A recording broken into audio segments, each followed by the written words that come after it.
Today we're going to talk about the 10 odd meters you need to know. Pack your lunch, grab your backpack, we're headed to the Prague School.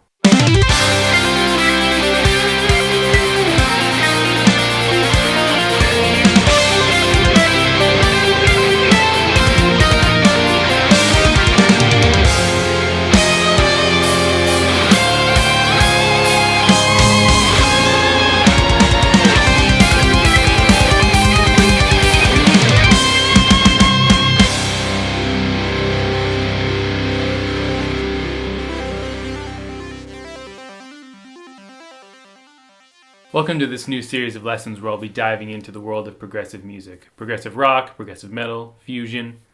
I'll be going into depth into compositional and theoretical techniques that I've used to write interesting and complex, but also focused and musical progressive music. And what a better place to start than odd meters. Odd meters, or odd time signatures, are an essential building block for prog.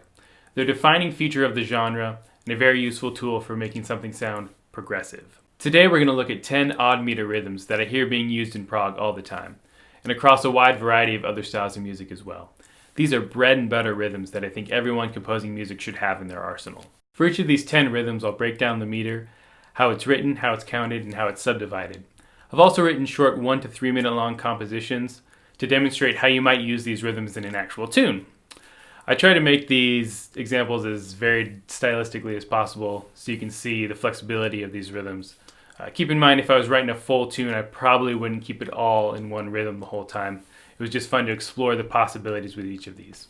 I'm going to give a quick lesson on what an odd meter is. If you feel comfortable with the basics of counting odd meters already, I'll have links above and in the description where you can jump straight to the 10 examples. An odd meter or odd time signature is any time signature that's not a common time signature. Common time signatures include 4/4, 3/4, 12/8, 6/8, 6/4, and 2/2 or cut time. Time signatures consist of two numbers, one stacked on top of the other. The lower number indicates the note value that represents one beat. These are usually in powers of 2, so 2, 4, 8, where 8 would be an eighth note, 4 would be a quarter note, etc. The upper number indicates how many of those beats would equal a bar. For instance, 2/4 means there's 2 quarter notes in a measure, and 3/8 means there's 3 eighth notes in a measure. I won't go into great detail here. There's plenty of lessons on YouTube about how to count basic meters. Technically, an odd meter is anything with an odd number on top. So 7/8, 11/8, or even 3/4. Now before, you'll notice I listed 3/4 as a common time signature. And how I usually think of odd meters is anything other than the common meters, not necessarily just an odd number. So an 18/16 or a 10/4, these are odd meters to me. And I think that's the way most people talk about them in music. It's not that the number is odd necessarily, it's just that it's not a normal time signature used to hearing, so it's odd in that respect. The most important aspect of an odd meter is how it's subdivided. 4/4 is divided into 4 quarter note beats, for example. With an odd meter, say 7/8, you don't typically feel it as 7 individual eighth notes. It's too large of a subdivision and too fast to count and hard to feel as a groove. Usually they'll break it up into smaller groups, anywhere between 2 and 4, to help it feel more natural. For example, 7/8 could be subdivided into 2 groups of 2 and 1 group of 3, or 2-2-3. Kind of like this. 1, 2, 1, 2, 1, 2, 3, 1, 2, 1, 2, 1, 2, 3. Sometimes in notation you might actually see this written out, 2 plus 2 plus 3 over 8. If a composer wants to be super obvious about what this subdivision is. Alternatively, you could beam the notes with this subdivision to achieve a similar goal. If you aren't comfortable reading notation, no worries. The most important thing here is to be able to feel this subdivision. I think of this particular 7/8 rhythm as having 3 beats, 2 quarter note beats and 1 dotted quarter note beat, instead of having 7 separate eighth note beats. It's much easier to feel this way. All of the 10 odd meter grooves I'm going to show you today are going to follow a similar model, using different subdivisions of the odd meters to create the grooves. That brings us to... Alright, number 1 is the 7/8 rhythm I just talked about. We divide 7/8 into 2 groups of 2 and 1 group of 3. This might be the most common odd meter groove that I hear. I hear it all over the place, from rock to jazz to movie scores. In fact, I just heard it in a nature documentary I was watching the other day. It's a rhythm that's fairly easy to feel and play because of how close it is to 4/4. Here's how this sounds with a basic drum groove. Now with all these drum examples, the hi-hat's going to play just straight eighth notes and be accenting where those strong beats are, and then the kick and snare are going to play those strong beats.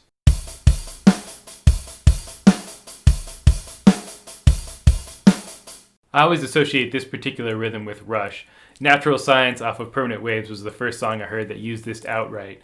So for my little tune, I decided that I'd write in the style of Rush. Enjoy.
Our second odd meter groove is also in 7/8, but it's the reverse of number 1. This time it's 3-2-2, or dotted quarter note, quarter note, quarter note.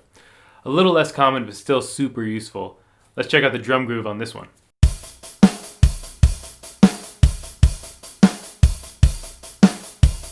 I find this groove to be a little more upfront and aggressive than the first one, so for my little tune I decided to up the tempo to 200 beats per minute and write some proggy thrash metal.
The third groove on our list is in 5/8. This one is subdivided as 2 and then 3. Let's check out the drums playing it. 5/8 rhythms I find less commonly used on their own. Often they'll be mixed in with other meters. I think it's because it's such a short amount of time that it's trickier for these to groove for an entire song. Nevertheless, I gave it a go. I decided to do something completely different for this one and write a string quartet. I don't have the resources to hire a real string quartet, so I use the VSTs that I have, which are okay, but they don't sound great. But just imagine this is being played by a killer group of string players that hopefully someday I'll be able to afford.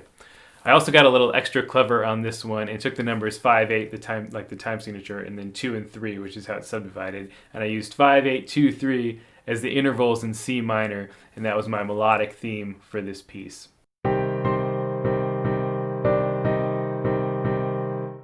That was the melodic theme played on the piano, and here it is in my 5/8 piece for string quartet.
Number 4 is also in 5/8, but it's the reverse of number 3. So this time 5/8 is subdivided as 3 and then 2. Here it is on the drums. One way you could use this rhythm that's super popular right now is the quintuplet swing. If you make the tempo fast enough, this will feel like a slightly off-kilter swing rhythm. Sean Crowder and Adam Neely have great videos on the subject, but essentially you split the beat up into an uncommon subdivision, 5 in this case, and divide that into 3 and then 2, and it gives you kind of a variation of swung eighth notes. So that's what I did in my piece here. Let's check out my 5/8 quintuplet swing piece.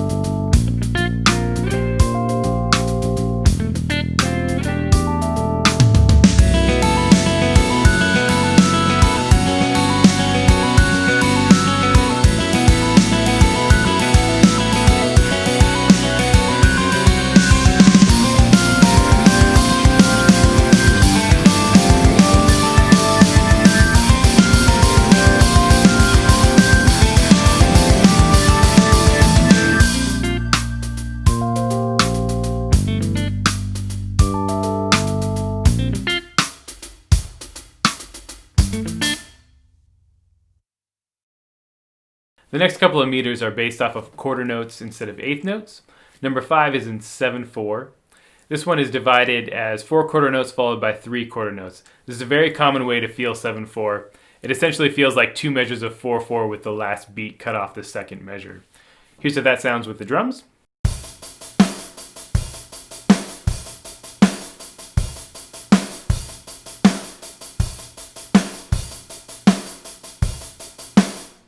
A common variation on this particular rhythm is to take the last 3 quarter notes and split them into 2 dotted eighth notes.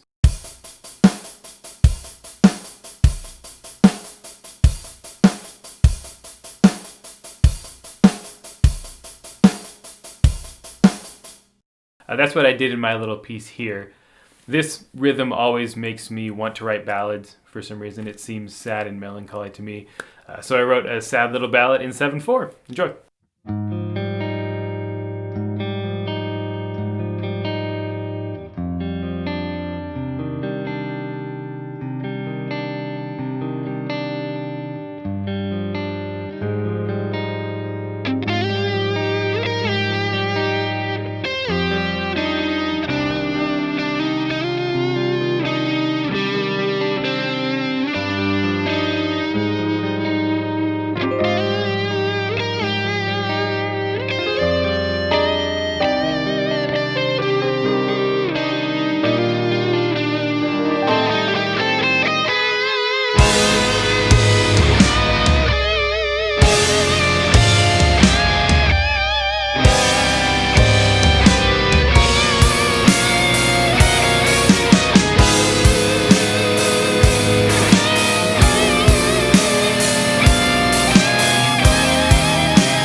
Just like we did with 7/8 and 5/8, we can reverse our last 7/4 rhythm. So now we're going to get 7/4, and it's going to be 3 quarter notes followed by 4 quarter notes. Let's hear that.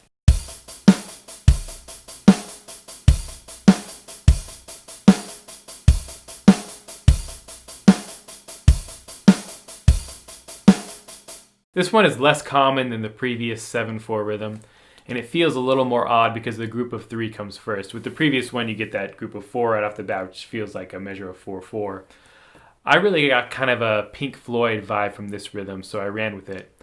I wanted something that was much simpler and moody melodically, and this 7/4 rhythm helped to make that a little more interesting. So here's my Pink Floyd-esque 7/4 piece.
Number 7 is in 5/4.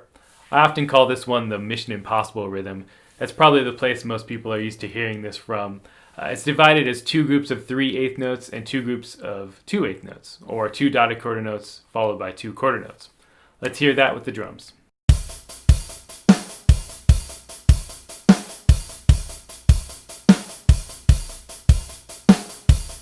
Besides our first 7/8 rhythm, this is the one I hear the most often. For this, I tried my hand at writing in kind of a video game style.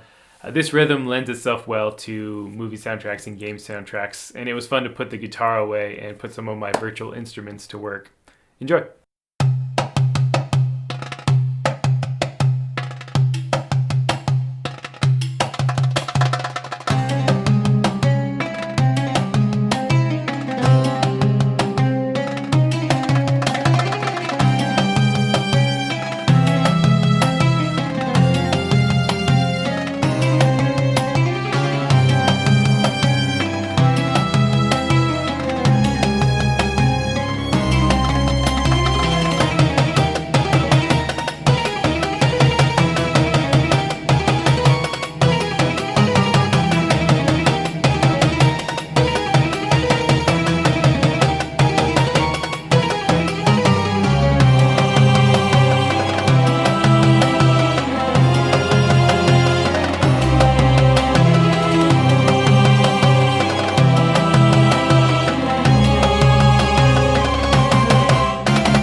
Number 8 is also in 5/4. This time we're splitting up as 2 quarter notes followed by 2 dotted quarter notes, or 2-2-3-3 if you're thinking of it as eighth notes. A little less common than the first 5/4 rhythm, but still really cool. Let's check it out.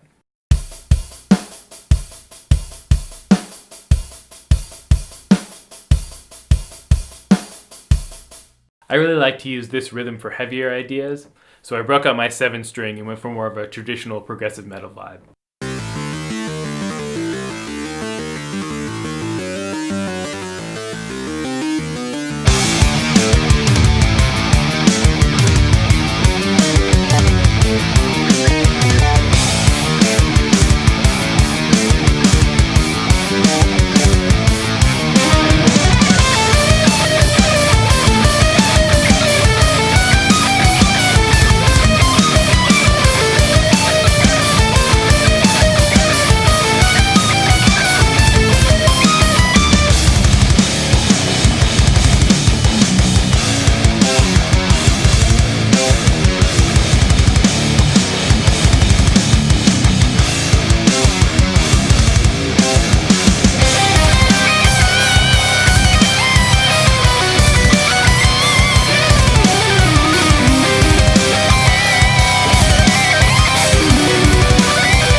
Our ninth groove is fittingly in 9/8. This one we're going to divide as 2, 2, 2, and 3. You can think of it as 4, 4 with an extended last beat. I think that's a pretty easy way to feel it.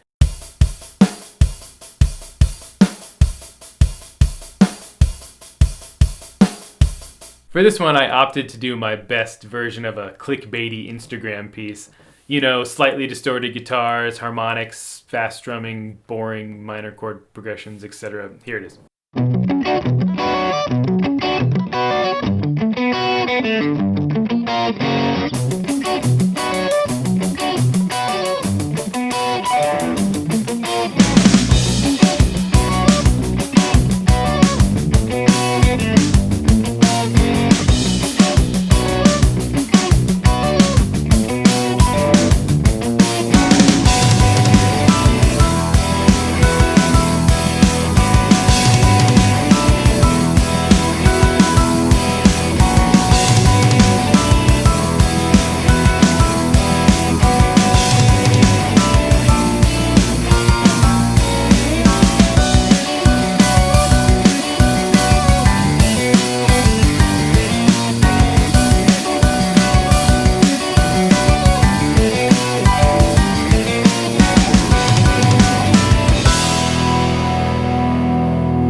Our 10th and final odd meter rhythm you need to know is also in 9/8.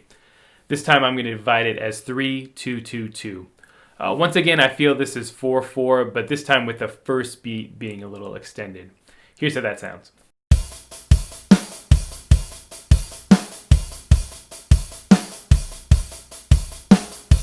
Since this is the last one, I decided I'd write more of a full piece of music. I haven't played solo acoustic guitar much in recent years, but I've always been a huge fan of Andy McKee, Antoine Dufour, the kind of slapping, tapping style of acoustic playing. I can't really play anything like those guys, and I don't do this kind of stuff very often, but this 9/8 rhythm kind of really inspired me to write something in this style. I'm going to let this acoustic piece finish off the video. If you enjoyed this lesson, leave a comment, hit the subscribe button, hit the bell notifications. I had a blast writing these little tunes, and I would highly recommend you take a crack at writing something yourself using these rhythms. This is the first of many in-depth lessons I have planned on understanding and composing progressive music. Future episodes will focus on one topic and feature an entire song composed specifically for that lesson and subject. If you have specific topics you'd like me to cover, please let me know. I'll see you guys next time, and until then, stay proggy.